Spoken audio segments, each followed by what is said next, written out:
ఈ వీడియో అయితే అసలు స్క్రోల్ చేయొద్దు. ఎండింగ్ వరకు చూడండి. చాలా బావుంటది. పార్ట్ 2 మహాశివరాత్రి వీడియో అనమాట. పార్ట్ 1 నేను పెట్టాను కదా!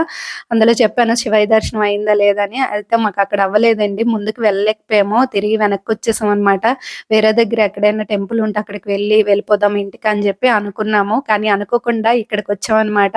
అసలు మాకు ఎవరు చెప్పలేదు. తీసుకొని వెళ్ళలేదు. ఆ శివయ్య మాకు తీసుకెళ్ళాడని నేను అనుకుంటున్నాననమాట. నిజంగా నేచర్ అయితే చాలా బావుందండి. ఈ మహాశివరాత్రికి శివయ్య దర్శనం ఇలా జరుగుతదని అసలు ఎక్స్‌పెక్ట్ చేయలేదు. మేము ఒక దగ్గరికి వెళ్దాం అనుకుంటే రూట్ మారిపోయి అసలు ఇక్కడికొస్తామని మేము అనుకోలేదనమాట. శివయ్య దర్శనం ఎలా జరుగుతదని అనుకోలేదు. కానీ చాలా బావుందండి ఈ ప్లేస్ అయితే. అసలు చూడాలనమాట ఇలాంటి ప్లేస్‌లు. ఇప్పుడు మామూలుగా మనకి సిటీ‌లో ఉన్న టెంపుల్స్ కన్నా ఇలాగ కొండల మధ్యలో శివయ్య టెంపులు, కొంచెం ట్రెక్కింగ్ అలాంటివి చేస్తే ఆ నేచర్ అదంతా చూస్తే ఎంత బావుంటది కదా! నాకు చాలా ఇష్టం అనమాట ఇలాంటి ప్లేస్‌లంటే. ఇది కూడా ఈ టెంపుల్ కూడాను శివరాత్రికి ఎక్కువ మంది జనాలొస్తూ ఉంటారంట. మేమెళ్ళేసరికి ఆఫ్టర్‌నూన్ అయిపోయింది కదా! అంత ఎక్కువ మంది లేరు. మార్నింగ్ అయితే చాలా మందున్నారంట. ఇంకా మేమెళ్ళేసరికి కొంచెం క్రౌడ్ అనేది లేదు కాబట్టి దర్శనం అయితే బాగా అయిందండి. నేను అక్కడ పూజా సామాన్లు ఏవైనా ఉంటాయి, పూజ చేసుకోవడానికి అని చెప్పి అనుకున్నాను గానీ ఏమి లేవు. నేను తినడానికని ఒక 2 అరటిపళ్ళు పెట్టుకున్నాను. 3 అరటిపళ్ళు అలా పెట్టుకున్నాను బ్యాగ్‌లోన. కానీ అవే శివయ్యకి నేను పెట్టాననమాట. అసలు తినలేదు. నాకు ఆకలనిపించలేదు ఆ రోజు ఎక్కువగా.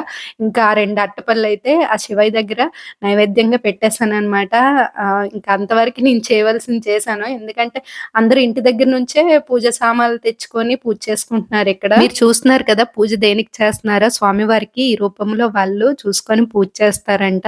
ఇంకా మాది కూడా దర్శనం మంచిగా అయిపోయింది. దర్శనం చేసుకొని కిందకొస్తుండగా ప్రసాదం అయితే ఇచ్చారు. ప్రసాదంలోన అరటిపళ్ళు, శనగలు ఇవన్నీ గ్రేప్స్ అవన్నీ వేశారనమాట. కొంచెం కొంచెం తినేసి డ్రింకింగ్ వాటర్ అని ఉంది. ఈ వాటర్ ఒకసారి టేస్ట్ చేద్దాం అని చెప్పి తాగుతున్నాము. తాగిన కొలది ఇంకా తాగాలనిపిస్తుందనమాట. అంత బావున్నాయి ఈ వాటరు. ఏ ఆరో వాటర్ కూడా సరిపోవండి ఈ వాటర్ దగ్గర అంత బావున్నాయి.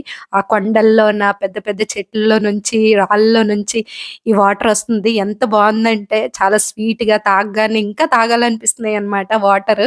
నేను ఫస్ట్ టైము ఇలా నేచురల్ వాటర్ తాగడము. ఇప్పుడైతే వాటర్ తక్కువగుంది. కానీ వర్షాకాలంలో మాత్రం ఎక్కువుంటదంట.